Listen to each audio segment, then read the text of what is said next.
Narayanganj city কর্পোরেশনের ২৬ নং ওয়ার্ডে সোমবার নাসিক ২৬ নং ওয়ার্ড বিএনপি আয়োজিত লিফলেট বিতরণ ও গণসংযোগ অনুষ্ঠিত হয়েছে। এই কার্যক্রমে তারেক রহমানের ঘোষিত রাষ্ট্রীয় কাঠামো মেরামতের ৩১ দফা বাস্তবায়নের জন্য জনগণকে সচেতন করা হয়। বন্দর প্রতিনিধি সাজিদ হোসেন কিবরিয়া জানান, লিফলেট বিতরণ এবং গণসংযোগ তালতলা এলাকা থেকে শুরু হয়ে বনগণ এলাকা হয়ে ঢাকেশ্বরী বাজারে সমাপ্ত হয়। নাসিক ২৬ নং ওয়ার্ড বিএনপি সাধারণ সম্পাদক নাসিরের সভাপতিত্বে প্রধান অতিথি হিসেবে উপস্থিত থেকে লিফলেট বিতরণ করেন নারায়ণগঞ্জ মহানগর বিএনপি যুগ্ম আহ্বায়ক ও নাসিক ২৩ নং ওয়ার্ডের সাবেক কাউন্সিলর আলহাজ আবুল কাউসার আশা।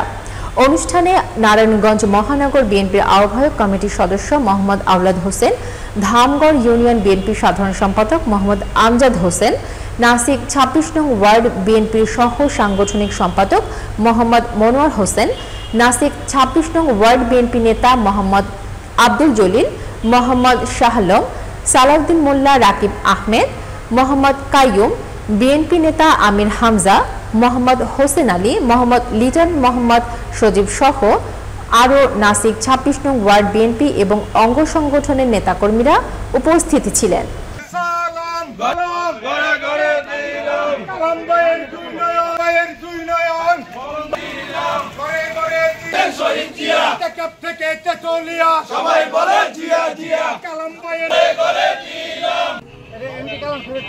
কালাম সাহেবের ছেলে, এমপি সাহেবের ছেলে, কাউন্সিলর দেশে দোয়া করে দেন, দোয়া করেন সবাই। আরে কি জিয়ার সালাম ঘরে ঘরে দিলাম, টেকআপ থেকে সালাম, এক জিয়ার কালাম ভাইয়ের সালাম ঘরে ঘরে দিলাম, খালেদা জিয়ার বন্দরের উন্নয়ন, কালাম ভাইয়ের উন্নয়ন, কালাম ভাইয়ের সালাম, কালাম ভাইয়ের সালাম ঘরে ঘরে দিলাম, ঘরে ঘরে দিলাম, কালাম সাহেবের সালাম। দফানিয়া পারলে একটু পড়েন আর আমাদের নেত্রী বেগম খালেদা জিয়ার জন্য একটু দোয়া। সালাম ঘরে ঘরে দিলাম, ঘরে ঘরে দিলাম, ঘরে ঘরে দিলাম, ঘরে ঘরে দিলাম, কালাম সাহেবের নেত্রী বেগম খালেদা জিয়া দেশ করেছেন শহীদ জিয়া, টেকআপ থেকে তেতুলিয়া খালেদা জিয়া দেশ করেছেন শহীদ জিয়া, ভাই বলে জিয়া।